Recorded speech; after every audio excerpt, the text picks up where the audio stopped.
Hi, welcome to the channel once again. और आज हम बात करने वाले हैं सेल्समैनशिप पे। मतलब आप और मैं, हम सब कभी ना कभी और कभी ना कभी क्यों हर समय अपने आप को बेच रहे हैं। जी हाँ, मैंने सच कहा, हम अपने आप को बेच रहे हैं। कहीं कोई क्लासरूम में खड़े होकर पढ़ाते हुए अपने आप को बेच रहा है, तो कहीं लिटरली कोई सामान बेच रहा है, कहीं कोई किसी को कन्विंस करने में लगा है तो वहां बेच रहा है, तो कहीं कोई सैंडविच बेच रहा है, कहीं कोई स्टूडेंट टीचर के सामने अपना असाइनमेंट लेकर के खड़ा है और वो बेच रहा है, और तो कहीं रेलवे स्टेशन पे वो इंसान आके पेंसिल बेच रहा है। हर इंसान कहीं ना कहीं कुछ ना कुछ बेच रहा है, और मोस्ट इंपॉर्टेंटली आप अपने आप को बेच रहे हो। तो सेलिंग एक हमारा बर्थ राइट है। हमें पता नहीं है, जाने अनजाने में सबकॉन्शियसली हम हमेशा कुछ ना कुछ बेचते जा रहे हैं। हम हमारी उस स्किल को बेच रहे हैं, हम हमारी कला को बेच रहे हैं, हम अपने आप को बेच रहे हैं। और किसे बेच रहे हैं? हम उस बायर को बेच रहे हैं जो हमारी कला की हमारी पूरी तारीफ करे या ना करे, हम कोशिश जरूर कर रहे हैं कि उसे कुछ ना कुछ हम बेच डालें। अब ये है क्या? ये सुन के बहुत अजीब लगता है ना कि हम बेच रहे हैं। डेफिनेटली लगेगा, लेकिन आपके लिए, खास करके जो मेरे स्टूडेंट्स ये वीडियो देख रहे हैं, उनके लिए ये बेचने की कला, द आर्ट ऑफ सेलिंग, उसके बारे में आज हम बात करने वाले हैं। और आपको एक 20 पॉइंट गाइडलाइन में देने वाला हूं कि जिससे आप बेहतरीन तरीके से अपनी स्किल्स को और अपने आप को बेच सकते हैं। और ये जो 20 पॉइंट्स हैं, इनमें जो लास्ट के 3 पॉइंट्स हैं वो रियली इंपॉर्टेंट है। तो आप ये सारे पॉइंट्स को ध्यान से सुनिए और आखिर के जो 3 पॉइंट्स हैं उसको अपनी जिंदगी में जरूर उतारिए, क्योंकि वो ना ही सिर्फ आपको सेल में हेल्प करेंगे, बट आपको एक राइट लाइफ डायरेक्शन भी देके जाएंगे। तो आइए चलते हैं, ये 20 पॉइंट गाइडलाइन को समझते हैं और कैसे आप अपने आप को बेहतरीन तरीके से बेच सकते हैं। सो एक सेल्समैन जब कुछ बेचता है, यानी कि आप और हम जब कुछ बेचते हैं, तो हमें कुछ क्वालिटीज हमारी सेलिंग स्किल में लेके आनी होगी। और ये क्वालिटीज में सबसे पहली और सबसे इंपॉर्टेंट क्वालिटी है करेज, बेचने की हिम्मत। हमें एक सर पे फटका बांध के निकल पड़ना है, हमें माथे तिलक लगा के निकल पड़ना है, और हमें पीछे नहीं हटना। यही सोचना है कि आज तो हम कुछ ना कुछ बेच के आएंगे। फॉर एग्जाम्पल, आप किसी को कुछ कन्विंस करने वाले हो, आप चाहते हो कि आप सामने वाले को अपना प्रोजेक्ट बेच दो, आप चाहते हो कि सामने वाला आपकी तारीफ करे, आप चाहते हो कि कोई आपकी बात से कन्विंस हो जाए। लेकिन ये कब होगा? जब आप पहला स्टेप उठाओ, और वो पहला स्टेप उठाने के लिए चाहिए करेज। तो सबसे पहला पॉइंट आप में होने चाहिए करेज। दूसरा पॉइंट इमेजिनेशन। आपकी इमेजिनेशन स्किल्स बहुत ही ज्यादा होनी चाहिए। क्यों? क्योंकि जब आप किसी को कुछ परोसोगे, अपनी बातों को परोसोगे, उन बातों को परोसने के लिए आपकी बातों में वो जादू चाहिए। और वो जादू कहां से आएगा? जब आप कुछ सोच पाओगे, आपकी इमेजिनेशन वो जादू आपको देगी, और आप उस जादू से सामने वाले को बहुत सारी चीजें बता पाओगे। तो अपनी इमेजिनेशन स्किल्स पे काम करिए। तीसरा पॉइंट, इमेजिन तो कर लिया, लेकिन इस इमेजिनेशन को हमें हमारी स्पीच में तब्दील करना है। मतलब आपके पास एक स्ट्रॉन्ग कन्विंसिंग स्पीच होनी चाहिए। आप जो बोलते हो उसे आपको क्लियर बोलना है, स्पष्ट बोलना है, ताकि सामने वाले के दिमाग में वो सीधी बात उतरे। और जो भी बोलो, ईमानदारी और सच्चाई के साथ सामने वाले के दिमाग में घुसेड़ दो। फोर्थ इंपॉर्टेंट पॉइंट, और ये इंपॉर्टेंट पॉइंट वो हर इंसान के लिए है जो बेचना चाहता है, वो हर इंसान के लिए है जो जिंदगी में आगे बढ़ना चाहता है, फिजिकल फिटनेस। आप भूल जाते हो कि आप अच्छी इमेजिनेशन, अच्छी स्पीच सब ले आओगे, लेकिन डिलीवरी करने के लिए आपके शरीर की ताकत वो बहुत ही जरूरी है। और ये शरीर की ताकत आपको ना कि सिर्फ बेचने में, बल्कि अपने आप को संभालने में भी काम करेगी। सो फिजिकल फिटनेस पे आपको ध्यान देना होगा। कोशिश करें अच्छा खाएं और अच्छी एक्सरसाइज करें, ताकि आप फिट रहें। मैं ये नहीं कहता कि कल को जा करके आपको जिम में बहुत सारी बॉडी बना लेनी है, लेकिन आपको फिट रहना है ताकि जो आपकी आवाज है, जो आप डिलीवर करने वाले हो, वो एक स्ट्रेंथ के साथ बाहर आए। Point number 5, hard work. अब हार्ड वर्क तो ऐसी चीज है, वो तो सबको पता ही है, हमें करते रहना है, लेकिन ये जो हार्ड वर्क है ये थोड़ा स्मार्टली करना है। हार्ड वर्क के साथ साथ थोड़ा स्मार्ट वर्क भी सीखिए। कोशिश कीजिए जो काम बहुत से लोग मिल करके कर रहे हैं, क्या वो आप अकेले कर सकते हैं? अगर नहीं कर सकते तो क्या आप करवा सकते हैं? तो आपका हार्ड वर्क स्मार्ट वर्क के अंदर कन्वर्ट करना होगा आपको। अब पॉइंट नंबर 6, जो कि बहुत ही इंपॉर्टेंट है, आप बेच रहे हो ना, या तो आप प्रोडक्ट बेचोगे या तो सर्विस बेचोगे, लेकिन ये कब कर पाओगे? जब आपको खुद को अपने प्रोडक्ट और सर्विस में बिलीफ होगा और उसकी पूरी नॉलेज होगी। तो जब भी आप कुछ सेल कर रहे हैं तो आपको अपने प्रोडक्ट या सर्विस में पूरी की पूरी नॉलेज रखनी है और उसमें पूरा का पूरा फेथ रखना है, विश्वास रखना है कि मेरा प्रोडक्ट सही है या मेरी सर्विस बहुत ही बेहतरीन है। 7वां पॉइंट, वैल्यू देना बहुत ही जरूरी है। आप अपने बायर को वैल्यू दें, अपनी सर्विस और प्रोडक्ट की वैल्यू दें। अगर आपका बायर आपकी वैल्यू ना करे, इसका मतलब ये नहीं है कि आप किसी भी तरीके से कुछ भी उनको चिपका दो। इसका मतलब ये नहीं है कि या तो आप अपनी वैल्यू को बहुत बढ़ा दो, और ना ही इसका मतलब ये है कि आप अपनी वैल्यू को गिरा दो। लेकिन अपनी प्रोडक्ट और सर्विस की वैल्यू करो और सामने वाले को वैल्यू दो। लेकिन ये वैल्यू क्या है? क्या इसका मतलब ये है कि हमें हमारे दाम बढ़ा देने चाहिए सर्विस के, या हमारे प्रोडक्ट को बहुत ही महंगे दामों में बेचना चाहिए? इसका मतलब ये नहीं है। वैल्यू आएगी जब आपका प्रोडक्ट या सर्विस जो भी आप बेच रहे हो वो संपूर्ण तरीके से, अच्छी तरीके से अपनी सर्विस को पूरा करे, और जो प्रोडक्ट है जैसा आपने बोला है वैसा बिहेव करे, उस तरीके से सामने वाले को काम में आए।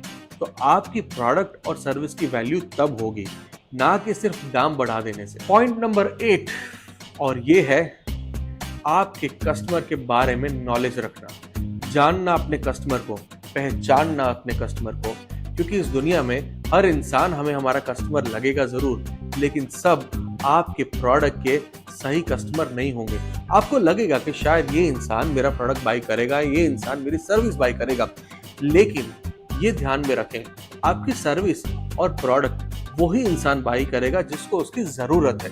तो आपको अपने बायर में जरूरत देखनी है, क्या उसको उस चीज की जरूरत है, और अगर नहीं है, आपको प्रोडक्ट या सर्विस को चिपकाना नहीं है। क्योंकि आप एक बार या 2 बार चिपकाने में शायद सक्सेसफुल हो जाओगे, बार बार नहीं होगे, और जिनको चिपकाया होगा वो भी आपसे नाराज ही रहेंगे।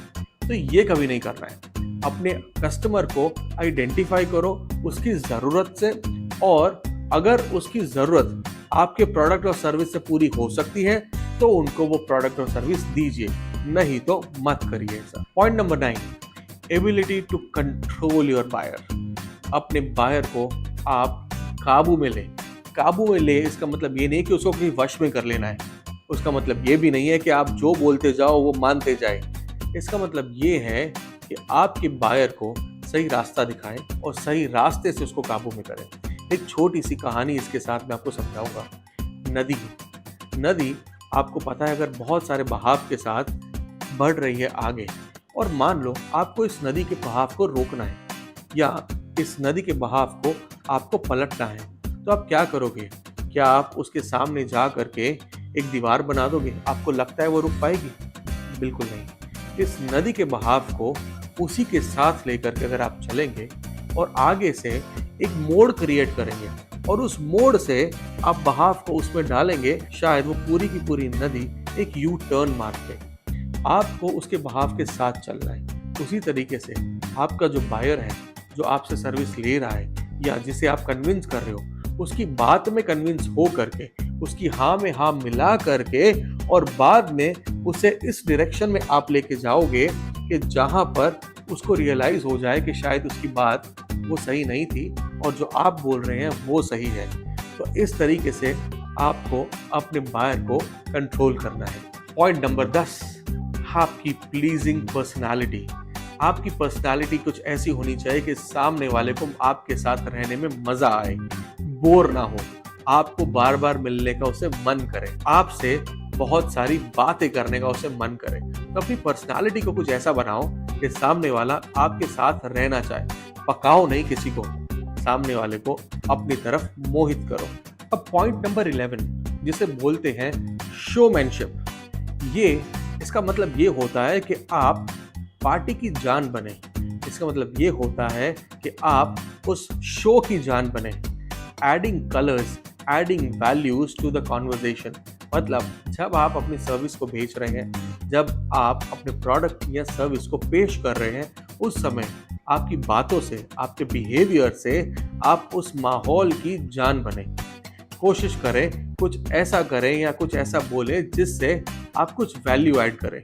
और मान लो आपको कभी कभी हर चीज की इंफॉर्मेशन नहीं होगी, आप वैल्यू ऐड नहीं कर पाओगे, तो ऐसे समय जबरदस्ती वैल्यू ना ऐड करें।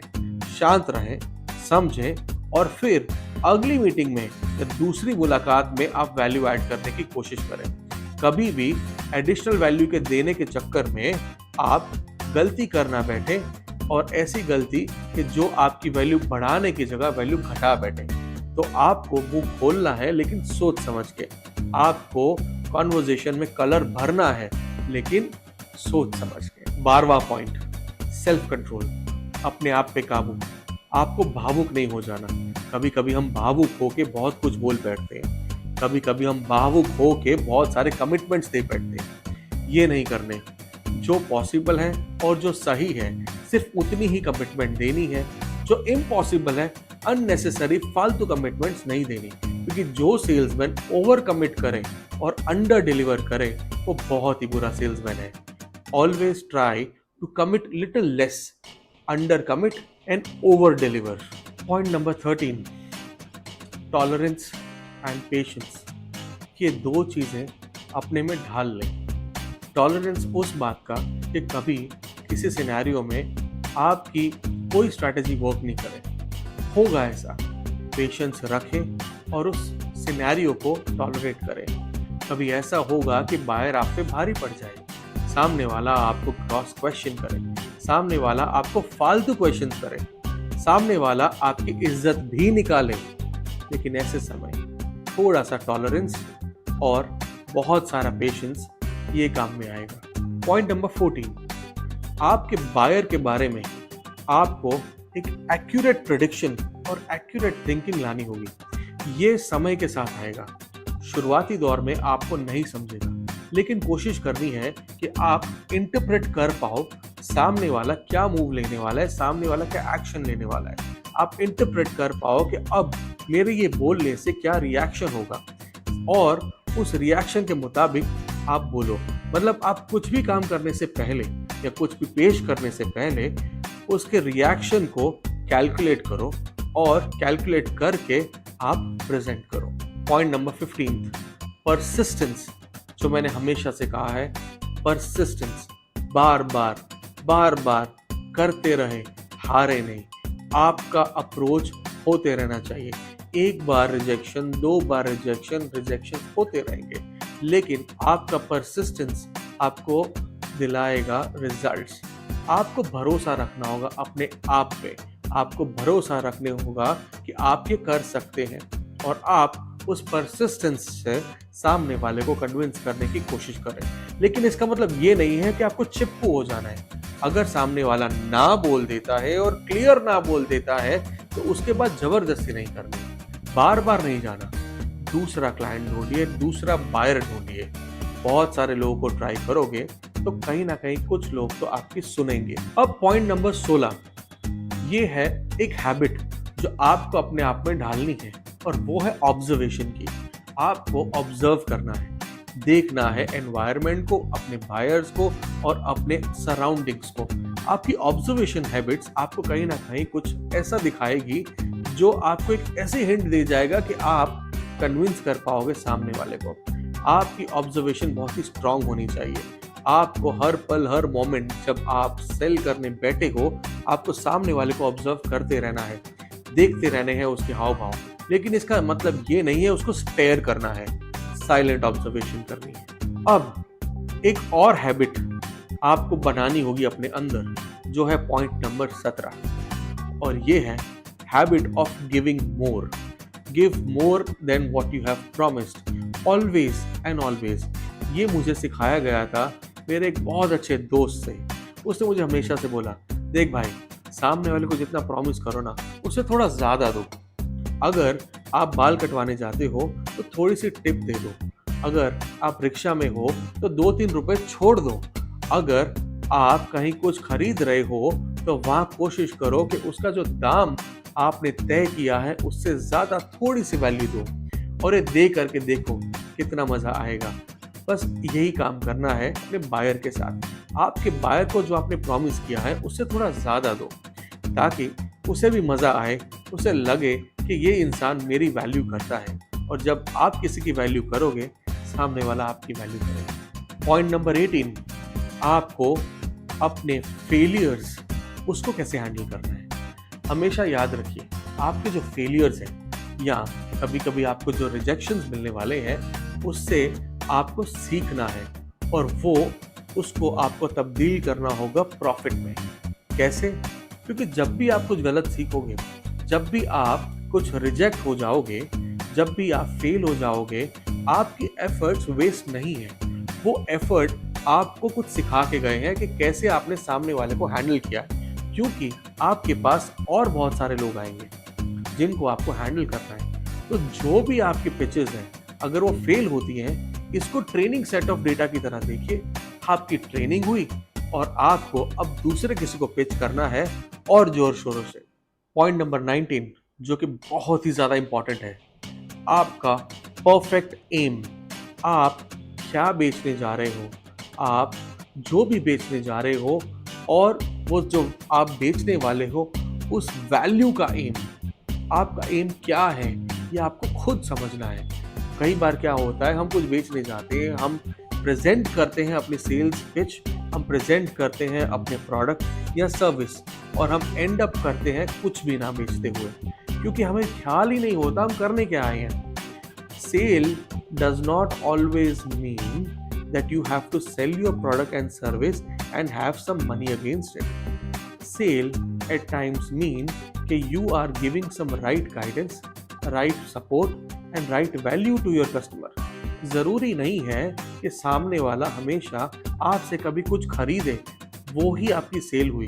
कभी कभी सामने वाला आपसे कुछ ना भी खरीदे, लेकिन अगर आपने कुछ वैल्यू ऐड कर दी सामने वाले की जिंदगी में, वो भी एक परफेक्ट सेल है। तो इसे हमें ध्यान में रखना है, और हमारा एम बहुत सिंपल होना चाहिए कि आप अपने कस्टमर को वैल्यू देने गए हो, अपने बायर को एक राइट वैल्यू देने गए हो, और आप उसकी जिंदगी में एक वैल्यू छोड़ के जरूर आओगे, और इस एम के साथ आपको आगे बढ़ना होगा। एंड पॉइंट नंबर 20, और जो सबसे आखिरी पॉइंट है, लेकिन ये पॉइंट आपकी जिंदगी में, आपकी सेल्स की जर्नी में सबसे पहला होना चाहिए, इसीलिए मैंने इस पॉइंट को सबसे आखिरी में रखा है। वो है एंथुजियाज्म।